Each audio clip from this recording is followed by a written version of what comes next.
Hello అందరికీ, అందరూ ఎలా ఉన్నారు? నేనైతే చాలా బాగున్నాను.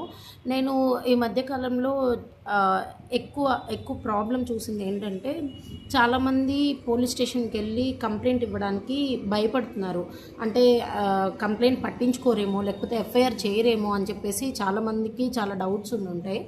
సో, నా సజెషన్ ఏంటంటే, మీరు పోలీస్ స్టేషన్‌కెళ్ళి మీ కంప్లెయింట్ ఇవ్వలేనప్పుడు మీరు స్పీడ్ పోస్ట్ కానీ, రిజిస్టర్ పోస్ట్ కానీ మీ కంప్లెయింట్‌ని పంపించొచ్చు పోలీస్ వాళ్ళకి.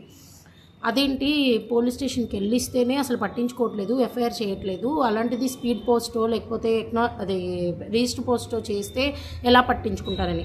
మీరు స్పీడ్ పోస్టు రిజిస్టర్ పోస్ట్ పంపించినప్పుడు మీ అక్నాలజ్మెంట్ని మీ దగ్గర జాగ్రత్తగా పెట్టుకోండి. ఎందుకంటే మీరు వాళ్ళకి పంపించినట్టు మీకు ఎవిడెన్స్ అది. అండ్ అప్పుడు కూడా మీరు రిజిస్టర్ పోస్ట్ చేసినప్పుడు లేదా స్పీడ్ పోస్ట్ చేసినప్పుడు పట్టించుకున్నప్పుడు మీరు మీ కంప్లైంట్ని డైరెక్ట్గా ఎస్పీ గారి ఆఫీస్కి వెళ్ళి మీ కంప్లైంట్ని అక్కడ ఇవ్వచ్చు. అక్కడ కూడా మమ్మల్ని పట్టించుకోలేదండి, అక్కడ కూడా మాకు న్యాయం జరగలేదు అని చెప్పి మీరు అనుకుంటే మీరు డైరెక్ట్గా కోర్టును అప్రోచ్ అయ్యి కోర్టులో ప్రైవేట్ కంప్లైంట్ వేసుకోవచ్చు. అప్పుడు కోర్టు వారు ఏం చేస్తారు, పోలీస్ వాళ్ళకి ఇన్స్ట్రక్షన్స్ ఇస్తారు, పలానా కంప్లైంట్ మీరు ఎఫ్ఐఆర్ చేయండి అని చెప్పి. ఇది మీ అందరికీ యూజ్ అవుతుందని చెప్పి అనుకుంటున్నాను. Thank you.